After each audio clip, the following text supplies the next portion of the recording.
say that he does have ties to Muslim extremists. I don't know.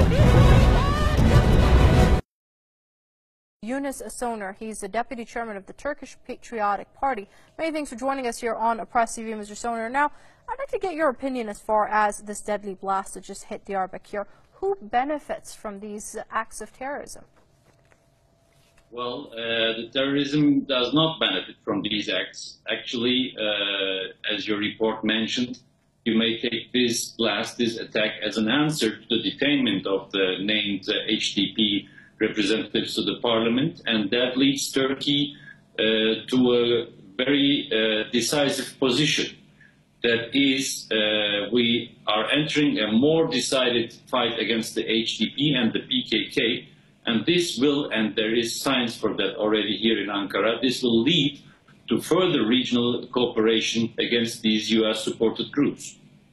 Right, so Mr. Soner, you're convinced that the HDP is supporting and backing the PKK? Yes, absolutely. Everyone here in Turkey is convinced of that, and the HDP does not deny it, really. They present themselves as a mediator between the PKK and the government, but their leaders and their members of parliament actually are decided by the PKK. That is common knowledge here. So does that make sense when you align the HDP with the PKK and their lawmakers are arrested, a bomb blast takes place, which makes their situation more precarious? Why would they then orchestrate such events? Because they are in a situation of panic. Actually, as I mentioned, regional cooperation is growing. I have witnessed it by myself that even unofficial talks between Ankara and Damascus have started about joint action against the PYD, which is the Syrian affiliate of the PKK. So the PKK finds itself in a quite hopeless situation, where also the US support is a little bit lacking, and that is the explanation why they answered by these as you mentioned, unproductive, if you will, attacks, terror attacks, because this is the last stand that they have. Well, what would you say to the critics of the government policy of its crackdown on the PKK, on the Kurdish population in Turkey, who say that human rights abuses are being committed under this blanket of arrests that we're seeing, detentions, etc.? Well, concerning the HDP arrests, I don't see any violation of human rights.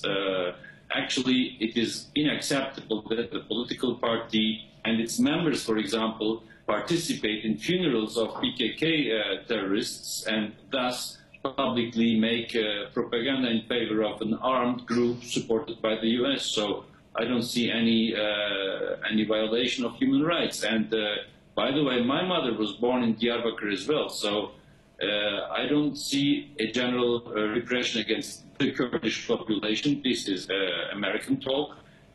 Instead of that, I see a clear and more decided fight against the PKK and its political affiliates, and we do support that clearly. But we also insist that this fight should be taken in cooperation with Tehran, Damascus, and Baghdad as well. This is a regional problem, and its solution is in regional cooperation.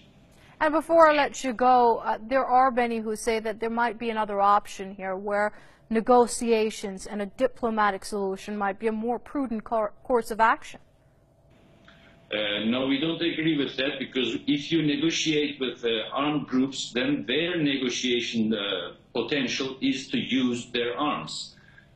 So if you enter into negotiation with terrorists, in their negotiation, they will threaten you with, for example, these kinds of attacks. So I don't think that this is a viable option, and I don't think that the government considers this as a viable option. I think the Turkish government is clearly decided and more decided to crack down the PKK, and the Turkish armed forces have proceeded well in that fight.